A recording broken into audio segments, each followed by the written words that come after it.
Il est de moins en moins compliqué de trouver des PS5, cependant nous sommes toujours actuellement en pénurie des composants sur le marché. Du coup, partons du principe que vous n'avez pas envie de faire saigner votre portefeuille pour acquérir une bonne carte graphique. Dans la jungle de tous les prix et de toutes les cartes graphiques existantes, on va vous aider, on va vous aiguiller pour que vous fassiez le bon choix. Au final, on va voir ensemble quelle carte graphique acheter pour ce début 2022.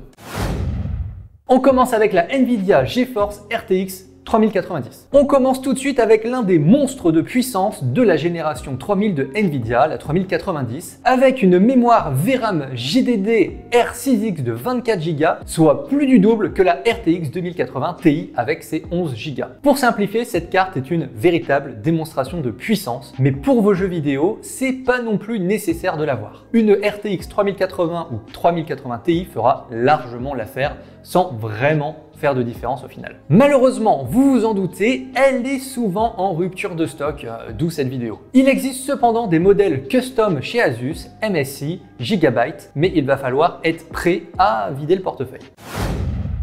On enchaîne avec une carte qui va vous permettre de jouer en 4K, mais en vous ruinant un peu moins. On voulait vraiment parler de cette carte parce que forcément c'est une des meilleures du marché du moment, mais on va partir sur quelque chose de plus abordable qui vous permettra quand même de jouer en 4K. Et du coup, on les a déjà évoqués, on va parler des Nvidia GeForce 3080 et 3080 Ti. Cette carte graphique se présente avec une mémoire RAM de 10 Go pour la 3080, de 12 Go pour la 3080 Ti, avec 8704 cœurs pour la 3080 et 10240 pour la Ti. Vous allez pouvoir vous mettre dans de très bonnes conditions pour jouer en 4K 60 fps avec le ray tracing actif. Attention cependant, Nvidia recommande une alimentation électrique de 750 watts pour la 3080 et la Ti. Ne prenez pas ça à la légère, c'est un point crucial et il va falloir en prendre compte pour construire votre setup. Mais bon, peut-être que vous, ce que vous voulez, c'est quelque chose de plus abordable mais qui continue d'avoir de très bonnes performances. Encore une fois, Nvidia a pensé à vous.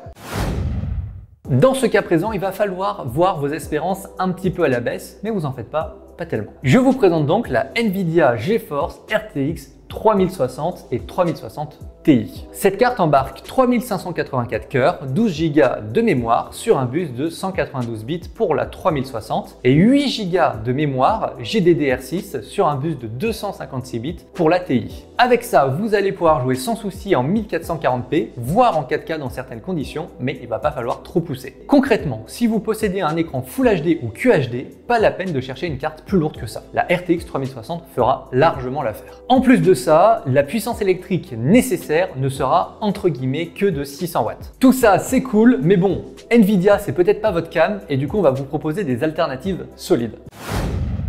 J'ai envie de vous parler ici de l'AMD Radeon RX 6900 XT. Du côté de chez AMD, c'est ce que vous allez pouvoir trouver tout simplement de mieux actuellement. 16 Go de mémoire GDDR6, 128 MO de cache Infinity, une puissance de 300 watts, la marque conseillant tout de même d'avoir une puissance électrique de 800 watts pour faire tourner la bête. Franchement, elle a beaucoup de bons points pour elle, mais soyons honnêtes, elle atteint les performances d'une RTX 3090, mais attention, une RX 3090 sans ray tracing. AMD, c'est avant tout de bonnes cartes graphiques, juste objectivement moins puissantes que la concurrence. Évidemment, la différence majeure avec Nvidia, ça sera son prix. Même si dans les faits, avec la panne des composants, encore une fois, c'est un peu le bazar, globalement, ça vous reviendra quand même moins cher de prendre une RX 6900 XT plutôt qu'une RTX 3090 chez Nvidia.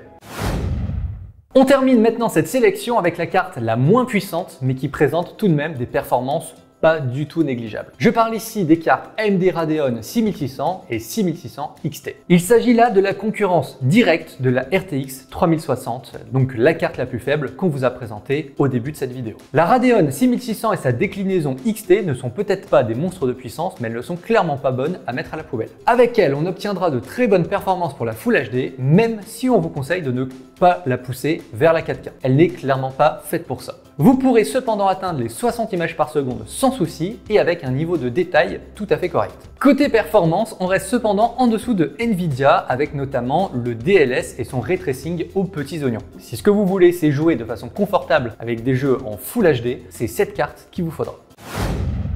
De là à dire que la crise des composants va bientôt se finir, j'irai pas jusque là. Cependant, à part si vous avez vraiment un besoin urgent de jouer dans des perfs incroyables, on vous conseillera quand même d'attendre un peu les prochaines générations. Je dis ça, mais on est peut-être passé à côté d'une pépite. N'hésitez pas à le mettre en commentaire et à partager le bon plan avec la communauté. Et bien entendu, pour les nouveaux arrivants, ceux qui découvrent la chaîne, on compte sur vous pour lâcher le petit abonnement, ça fait toujours plaisir. C'est tout pour moi, c'était Goran pour Fun Android.